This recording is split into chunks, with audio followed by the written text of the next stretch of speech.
দীর্ঘ 4 বছর রিলেশন করার পরে সৌভিক আজ জানতে পারল সিমরান বাস্তবে একজন তৃতীয় লিঙ্গের। সে না কোনো নারী, আবার না কোনো পুরুষ, আবার দুটোই। এতগুলো দিন পর সিমরানের আসল জন্ম পরিচয় জেনে স্তম্ভিত সৌভিক। মাথায় যেন গোটা আকাশ ভেঙে পড়ল তার। কি করবে বুঝতে পারছে না। তুমি আমার সাথে এত বড় প্রতারণা করতে পারলে সিমরান? আমার ভাবতেই অবাক লাগছে। সিমরান নিশ্চুপ, সে কোনো কথা বলছে না। কি হলো? আমি তোমাকে কিছু জিজ্ঞেস করছি, কথা বলছো না কেন? আমায় ক্ষমা করে দাও সৌভিক। আমি তোমার থেকে এতদিন সত্যটা লুকিয়েছি ঠিকই, কিন্তু জানো, এতে আমার কোনো দোষ নেই।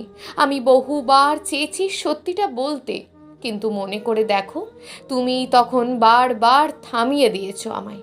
বলেছো আমার যত যাই প্রবলেম থাকুক না কেন, তুমি কখনো ভুল বুঝবে না আমায়, আমায় ছেড়ে যাবে না। Shut up, just shut up. তুমি এতদিন ধরে ঠকিয়ে গেছো আমায়। আমার আমার ভাবতেই গা ঘিন ঘিন করছে যে আমি একটা তৃতীয় লিঙ্গের মেয়ের সাথে রিলেশন করেছি, তাকে বিয়ে করার স্বপ্ন দেখেছি। তার মানে কি বলতে চাইছো তুমি সৌভিক? তোমাকে বিয়ে করা আমার পক্ষে সম্ভব না, সরি। বিয়ে করা সম্ভব নয়? তাহলে বিয়ের স্বপ্ন কেন দেখিয়েছিলে? হ্যাঁ, দেখিয়েছিলাম, কারণ তখন আমার চোখে একটা শক্ত পট্টি বাঁধা ছিল। কিন্তু এখন আমার কাছে সবটা পানির মতন পরিষ্কার। আমি তোমাকে অনেকবার বলার চেষ্টা করেছিলাম সৌভিক, তুমি এভাবে সব কিছু অস্বীকার করতে পারো না। যতবার আমি বলতে চেয়েছি, তুমি নিজেকে মহান সাজানোর জন্য বারবার থামিয়ে দিয়েছো আমায়, নিজের ভালোবাসা জাহির করেছো। হ্যাঁ, ভুল করেছি আমি, সেটাই ছিল আমার জীবনের সবচেয়ে বড় ভুল। আর এখন আমি আমার সমস্ত ভুল সংশোধন করতে চাই। কি করতে চাও তুমি? আজ থেকে আমার সাথে যোগাযোগ রাখার কোনো চেষ্টা তুমি করো না। ওই অপয়া মুখ দেখাবে না আমায়। সৌভিক নামে যে কেউ ছিল তোমার জীবনে, ভুলে যাও। ওকে, প্লিজ। তুমি আমাকে এভাবে ছেড়ে যেতে পারো না, আমি পায়ে ধরছি তোমার। এভাবে ভুল বুঝো না আমায়। সৌভিক সিমরানের কোনো কথাই কানে তুলল না। ওর জন্য নিয়ে আসা তাজা গোলাপ ছুঁড়ে ফেলে দিয়ে হন হন করে বেরিয়ে গেল। সৌভিকের চলে যাওয়ার দিকে ফ্যাল ফ্যাল করে তাকিয়ে রইল সিমরান। দু চোখ বেয়ে পানি গড়িয়ে পড়ছে ওর। বুকটা যেন চাপা কান্নায় ভেঙে চুরমার হয়ে যেতে লাগলো। নিজের কাছের মানুষের হাতে লাঞ্ছিত হওয়ার যন্ত্রণা কতটা ভয়ানক আজ হাড়ে হাড়ে টের পাচ্ছে সিমরান। জন্মের সময় ওর মা মারা যায়। এরপর সৎ মা আর বাবার সাথে ধীরে ধীরে বড় হতে থাকে সিমরান। একসময় সে বুঝতে পারে সমাজের 8-10টা মানুষের থেকে আলাদা সে। অবশ্য ওর চেহারা, আচার আচরণে মানুষের আন্দাজ করাটা বেশ মুশকিল। সিমরানের পরিবারের লোকজনই সবার আগে বুঝিয়ে দেয় বাস্তবে কে সে, ওর অবস্থানটা ঠিক কোথায়। ধীরে ধীরে আশেপাশের মানুষজনও ওর আসল সত্তার বিষয়ে জানতে পারে। নিজের পরিবার সমাজের থেকে বিতাড়িত হয়ে নতুন ঠিকানার উদ্দেশ্যে পাড়ি জমায় সিমরান। সেখানেই সৌভিকের সাথে পরিচয় ওর। সৌভিক নিজেই ওকে প্রথম পছন্দ করে। একের পর এক প্রপোজ আসতে থাকে, কিন্তু সিমরান যথারীতি এড়িয়ে চলতো তাকে। এক পর্যায়ে সম্পূর্ণভাবে যোগাযোগও বন্ধ করে দিয়েছিল, কিন্তু তাতেও কোনো বিশেষ সুবিধা হলো না। সৌভিক নাছোড় বান্দা, সে সিমরানের সাথে যে কোনো প্রকার রিলেশন করবেই। এক পর্যায়ে সিমরান ওর সিদ্ধান্তে সায় দিল। তার আগে বহুবার চেষ্টা করেছে সৌভিককে নিজের আসল পরিচয় জানাতে, কিন্তু সৌভিকের ছেলে মানসিকতায় বারবার বলতে গিয়েও ব্যর্থ হয় সিমরান, যার পরিণাম আজ ভোগ করতে হচ্ছে তাকে। দুজন দুজনকে এতটাই ভালোবেসে ফেলেছিল যে এক নিমেষে তাসের ঘরের মতন সবটা ভেঙে চুরমার হয়ে যাবে স্বপ্নেও কল্পনা করতে পারেনি সিমরান।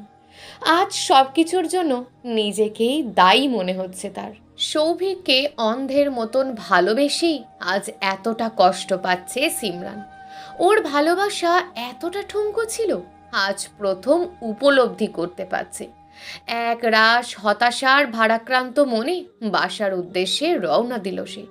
বাসায় ফেরার পথে একটা ফার্মেসি থেকে কতগুলো স্লিপিং মেডিসিন নিল। ঠিক ততগুলো যা একজন মানুষের নিজেকে শেষ করে দেওয়ার জন্য যথেষ্ট। স্লিপিং পিলগুলো নিয়ে বাসার উদ্দেশ্যে রওনা দিল সিমরান। তখন প্রায় সন্ধ্যা হয়ে এসেছে। কয়েকবার ভাবলো সৌভিককে কল করবে, মনের জমে থাকা কথাগুলো শেষবারের মতন শেয়ার করবে ওর সাথে। কিন্তু আজ বিকেলে বলা সৌভিকের কথাগুলো মনে পড়তেই নিজেকে গুটিয়ে নিল সিমরান। সৌভিক যেখানে ওকে ভালোই বাসে না, ও বাঁচলো কি মরলো তাতে নিশ্চয়ই ওর কিছু যায় আসার কথা নয়।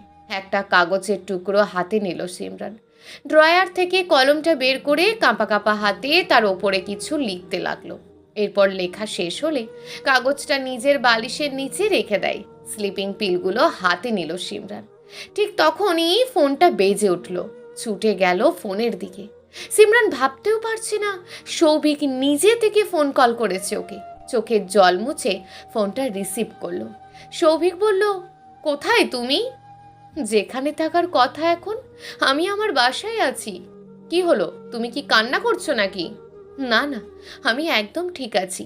সৌভিক সিমরানের গলার আওয়াজে খানিকটা আন্দাজ করতে পারলো ও হয়তো কান্না করছে। আচ্ছা শোনো, তোমার সাথে আমার কিছু কথা আছে, কাল একবার দেখা করো। কথা? কিসের কথা? তোমার সাথে এখন আর কি কথা থাকতে পারে আমার? দেখো, অনেক ভেবেচিন্তে সিদ্ধান্ত নিয়েছি, আমরা দুজন একসাথেই থাকবো। সেই বিষয়েই আলোচনা করতে চাই আমি। সৌভিকের কথাগুলো শুনে যেন নিজের কানকে বিশ্বাস করতে পারছে না সিমরান। এক মুহূর্তে সমস্ত দৃশ্যপট পাল্টে যেতে লাগলো। সিমরানের অশ্রুসিক্ত অবয়বে হাসির ঝলক ফুটে উঠেছে। সত্যি বলতে সিমরান এটাই চেয়েছিল, সৌভিক ওর নিজের ভুলটা বুঝতে পারুক, তারপর ওকে কাছে টেনে নিক। সৌভিকের ওপরে বিশ্বাস ছিল সিমরানের। ও ঠিক নিজের মনের মানুষকে বুঝতে পারবে, আর সেটাই হলো। সিমরান হাত থেকে স্লিপিং পিলগুলো ডাস্ট বক্সে ফেলে দিল। তারপর সুইসাইড নোটটাও ছিঁড়ে ফেলল, যাতে লেখা ছিল, আমার মৃত্যুর জন্য কেউ দায়ী নয়। আজকে এই মুহূর্তে নিজের ইচ্ছায় পৃথিবী ছেড়ে চলে যাচ্ছি আমি। ভালো থেকো সবাই, তুমিও ভালো থেকো সৌভিক। আর একটু দেরি হলে আজ কি হতো ভেবেই গায়ে কাঁটা দিয়ে উঠছে সিমরানের। সৌভিক ওকে এতটা ভালোবাসে কোনোদিন হয়তো জানাই হতো না। এটা ভেবেই নিজের ওপর নিজেরই ভীষণ রাগ হচ্ছে। যাই হোক, পরের দিন সে খুব তাড়াতাড়ি ঘুম থেকে উঠল। ফ্রেশ হয়ে বাইরে বেরোনোর প্রস্তুতি নিতে লাগলো। গোলাপি রং সৌভিকের ভীষণ পছন্দের, তাই ওরই গিফট করা একটা শাড়ি খুব যত্ন করে পরে নিল। সিমরানের খুব বেশি সাজগোজ করা বরাবরই অপছন্দের, কিন্তু আজ সমস্ত নিয়ম ভেঙে একটু বেশি করেই নিজেকে সাজালো সে। কোনো সম্পর্ক ভেঙে যাওয়ার পরে যখন আবারও জোড়া লাগে, তখন তার গুরুত্ব আমাদের কাছে বহু গুণে বেড়ে যায়। এটাই ঘোর সত্যি। রেডি হয়ে 9টার দিকে বাসা থেকে বের হলো সিমরান। পৌঁছাতে পৌঁছাতে আরও আধা ঘন্টা লেগে গেল। অবশেষে সৌভিকের সাথে দেখা হলো সিমরানের। দুজন ওদের একটা পরিচিত জায়গাতেই বসলো। সৌভিককে আজকেও একটু অন্যরকম লাগছে সিমরানের। ও নিজের ভুলটা বুঝতে পেরে সিমরানের কাছে আবারও ফিরে এসছে, এটা ওর বাহ্যিক আচরণে পরিলক্ষিত হচ্ছে না। একটা বেশ গম্ভীর ভাব বিরাজ করছে ওর ভিতর। দেখো সিমরান, কালকের ব্যবহারের জন্য আমি সত্যিই দুঃখিত। তোমাকে ওভাবে বলা একদম ঠিক হয়নি আমার। তুমি মাফ করে দাও আমায়। ক্ষমা তো আমার চাওয়া উচিত তোমার কাছে।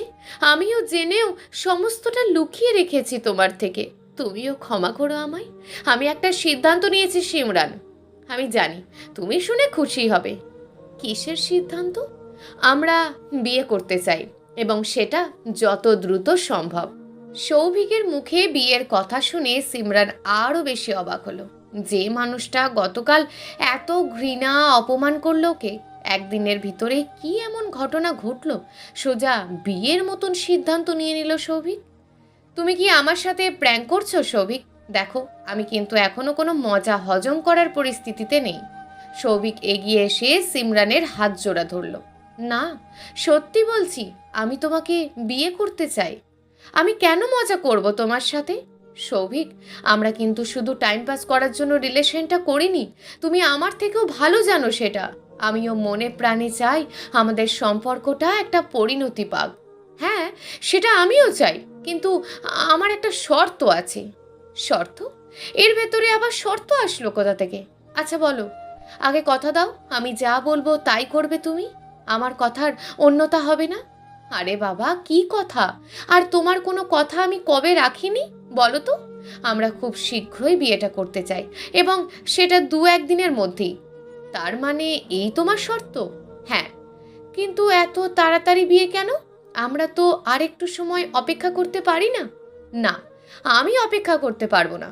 আমি চাই না তোমার আর আমার ভিতরে আর কোনো বাধা আসুক। তুমি ঠিক থাকলে আমাদের ভিতরে আর কোনো বাধাই আসবে না। তার মানে তুমি আমার শর্ত মানবে না? আমি কি সেটা একবারও বলেছি? তো আচ্ছা ঠিক আছে, তোমার যা খুশি করো, আমি আর কি বলবো। বিয়ের প্রস্তাবে রাজি হওয়ায় সৌভিক বেশ খুশি হলো। আমি জানতাম তুমি আমাকে না করতে পারবে না, জানতাম আমি। আবেগ সামলাতে না পেরে সিমরানকে জড়িয়ে ধরল সে। ঠিক সেই মুহূর্তে তার মুখ ফুটে উঠল এক পৈশাচিক হাসি। বিয়ে? তোর বিয়ের স্বাদ চিরতরে মিটিয়ে দিচ্ছি আমি।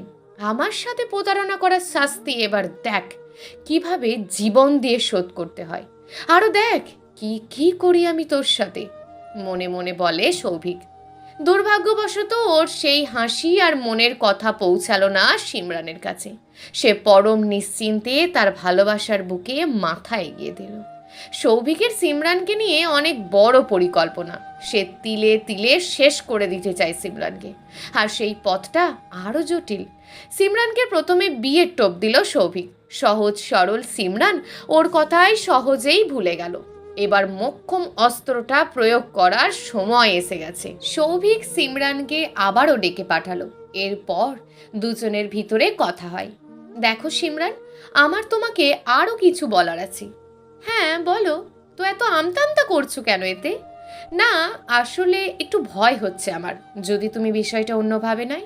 আরে বাবা, কিভাবে নেব আর, তুমি বলো না। আমাকে ভুল বুঝবে না তো? না, বুঝবো না, বলো। দেখো, আমাদের বিয়েটা তো ঘনিয়ে এসেছে খুব তাড়াতাড়ি। হ্যাঁ তো?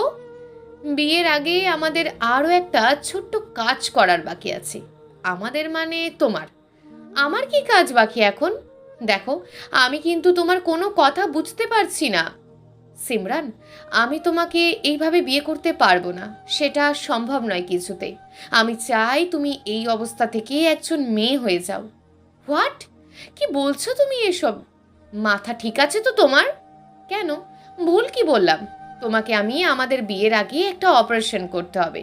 আমি বলতে চাইছি তুমি ট্রান্সজেন্ডার হয়ে যাও। একজন এইরকম মেয়ে হয়ে বেঁচে থাকার চেয়ে ট্রান্সজেন্ডার হয়ে বেঁচে থাকা অনেক সম্মানের। তুমি নিজেও জানো না সমাজের মানুষ ঠিক কোন চোখে দেখে তোমাদের। একবার মেয়ে হয়েই দেখো না সবার দৃষ্টিভঙ্গি কিভাবে বদলে যায়। তার মানে তুমি আমাকে অপারেশন করে নিজের জেন্ডার পরিবর্তন করতে বলছো? কিন্তু আমরা দুজন তো এভাবেও লাইফ লিড করতে পারি। তুমি ভালোবাসো না আমায়? আমি এত কিছু জানি না। আমাকে বিয়ে করতে হলে এটা করতেই হবে তোমাকে, ব্যাস। আর আমি যা বলছি আমাদের ভালোর জন্য বলছি, এখানে আমার নিজের কোনো ব্যক্তিগত স্বার্থ নেই। সিমরান কিছুক্ষণ ভেবে যথেষ্ট দ্বিধাদ্বন্দ্বের ভিতর উত্তর দিল, আচ্ছা ঠিক আছে, আমি রাজি। তুমি যেমনটা চাইবে তেমনটাই হবে, কোনো আপত্তি নেই আমার। রিয়েলি? আমি জানতাম তুমি আমার কথা ফেলতে পারবে না। তাহলে আমরা দ্রুত অপারেশনের কাজটা সেরে ফেলি, কেমন? নিশ্চয়। Thank you so much Simran, তুমি বাঁচালে আমায়। নিজের সিদ্ধান্ত মেনে নেওয়ায় ভীষণ খুশি সৌভিক। অবশেষে সিমরানের অপারেশন হলো। সে একজন থার্ড জেন্ডার থেকে ট্রান্সজেন্ডারে রূপান্তরিত হলো। সৌভিকও নিজের কথা রাখলো। ডিসেম্বরের ওদের দুজনের বিয়ে, অর্থাৎ আজ। বিয়ের জন্য একটা কমিউনিটি সেন্টার রেন্ট নিয়েছে সৌভিক, সেখানেই বিয়ে হবে ওদের। সকল গেস্টরাও ইতিমধ্যে চলে এসছে। বর বেশে হাজির হলো সৌভিক, কিন্তু আশ্চর্যের বিষয় কনের দেখা নেই এখনো। সবাই এই নিয়ে বেশ চিন্তিত। সৌভিক বারবার সিমরানকে ফোনে ট্রাই করছে, কিন্তু কাজ হচ্ছে না। এভাবে অনেকটা সময় কেটে যায়। একটু পরে বিয়ের আসরে একটা অপরিচিত ছেলে এসে ঢুকলো। তার হাতে একটা অডিও প্লেয়ার। ছেলেটা নিজেকে সিমরানের লোক হিসাবে পরিচয় দিল। কি ব্যাপার, সিমরান তোমাকে পাঠিয়েছে শুধু, সে কোথায়? তার দেখা নেই কেন? সেই প্রশ্নের উত্তর আমি কি করে দেব? ম্যাম আপনাদের জন্য এই অডিও প্লেয়ারটা পাঠিয়েছে, আমি এটা শুনিয়েই চলে যাব। কিসের অডিও প্লেয়ার এটা? আর এখন এটা দিয়ে কি করব আমরা? শুনলেই বুঝতে পারবেন। আচ্ছা, প্লে করো। ছেলেটা সৌভিকের নির্দেশ অনুসারে অডিও প্লেয়ারটা অন করলো। মুহূর্তেই তার ভিতর থেকে সিমরানের কণ্ঠস্বর ভেসে আসলো। সৌভিক এবং সমস্ত গেস্ট মনোযোগ দিয়ে শুনতে লাগলো। আমি জানি এই মুহূর্তে তুমি আমার জন্য অধীর আগ্রহ নিয়ে বসে আছো। কখন আমি কোণে সেজে আসবো, তোমার সাথে বিয়ে হবে আমার। কিন্তু আমি দুঃখিত সৌভিক, তোমায় বিয়ে করা আমার পক্ষে সম্ভব না। কি ভেবেছিলে আত্মসম্মান বোধ শুধু তোমার একারই আছে? আমি থার্ড জেন্ডার বলে আমার কোনো আত্মসম্মান বোধ নেই? যদি তাই ভেবে থাকো তবে বলবো ভুলের স্বর্গে বাস করছো তুমি। তুমি আমাকে কখনোই বিয়ে করে যোগ্য সম্মানটা দিতে পারবে না, আমি জানি সেটা। তোমায় বিয়ে করতে পারিনি বলে আজ কোনো আক্ষেপ নেই আমার, কারণ আমি জানি তুমি আমাকে কখনোই ভালোই বাসনি। যদি বাসতে আমায় ট্রান্সজেন্ডার হতে ইনসিস্ট করতে পারতে না। আসলে তুমি সিমরানকে ভালোবাসনি কোনোদিন, তার চেহারাকে ভালোবেসেছো, তার শরীরকে নিজের চাহিদা পূরণের উৎস নির্বাচন করে রেখেছো এতদিন। আর হ্যাঁ, তুমি এটা জেনে আরও অবাক হবে যে আমি কোনো অপারেশন করিনি, অপারেশন করে মেয়ে হইনি। মিথ্যে বলেছিলাম তোমায়। তুমি আমার সত্তাকে যেভাবে চূড়ান্ত অপমান করেছো, তাই আমিও ভাবলাম অপমান বোধ কেমন হয় তার কিছুটা হলেও তোমায় বুঝিয়ে দিতে। সে কারণেই এই বিয়ের মিথ্যে নাটক, যদি তাতে তোমার কোনো শিক্ষা হয়। কিন্তু সেই ব্যাপারেও আমি যথেষ্ট সন্দিহান। তোমায় আরও কিছু কিছু কথা বলে রাখি। যদি সৃষ্টিকর্তার প্রতি বিশ্বাস থেকে থাকে, তিনি তার ইচ্ছে অনুসারে মানুষ সৃষ্টি করেছেন। আজকে আমি একজন থার্ড জেন্ডার। আমি কখনো নিজের সত্তা নিয়ে হীনমন্যতায় ভুগিনি। আমার কাছে আমিই শ্রেষ্ঠ। সৃষ্টিকর্তা আমাকে যেভাবে সৃষ্টি করেছেন তাতেই আমার তৃপ্তি। আমি কিছুতেই তার নিয়মের বিরুদ্ধে গিয়ে নিজের লিঙ্গ পরিবর্তন করতে পারবো না। এটা পাপ, শুধু পাপই না, মহাপাপ। বলেছিলে না লিঙ্গ পরিবর্তন না করলে তুমি বিয়ে করবে না আমায়? আরে তুমি কি বিয়ে করবে না আমায়? আমি নিজেই রিজেক্ট করছি তোমায়। এবার থেকে গোটা পৃথিবী জানবে সিমরান একজন থার্ড জেন্ডার। আর লুকিয়ে বাঁচা নয়, নিজের পরিচয় নিয়ে সগৌরবে মাথা উঁচু করে বাঁচবো আমি। আর বাকি জীবনটা সমাজে আমার মতন যারা আছে, যারা বেড়ে ওঠার আগেই তোমাদের তথাকথিত সমাজ থেকে বিতাড়িত করে দাও, তাদের জন্য কাজ করব। তোমার মতন একটা অমানুষের সাথে সংসার করার থেকে এটাই উত্তম আমার জন্য। ভালো থেকো। আগামী জীবনের জন্য অনেক অনেক শুভকামনা রইল। এরপর অডিও প্লেয়ার অফ হয়ে গেল। বিয়ের আসরে উপস্থিত সবাই বাকরুদ্ধ। সৌভিকের চোখ বেয়ে জল গড়িয়ে পড়তে লাগলো। হয়তো এই জল অনুশোচনার আত্ম উপলব্ধির। কিন্তু দুর্ভাগ্য, এই দৃশ্য দেখার জন্য আজ সিমরান নেই। সৌভিককে ছেড়ে বহু দূরে আছে। প্রিয় দর্শক, যদি আজকের গল্পটি আপনাদের ভালো লেগে থাকে তাহলে ভিডিওটিতে অবশ্যই একটি লাইক করে আপনার মূল্যবান একটি কমেন্ট করুন। আর হ্যাঁ, চ্যানেলটিকে যদি সাবস্ক্রাইব করে না রাখেন তাহলে চ্যানেলটিকে অবশ্যই সাবস্ক্রাইব করে আমাদের পাশে থাকুন। দেখা হবে আগামীকালের নতুন এবং আকর্ষণীয় গল্প নিয়ে। ধন্যবাদ।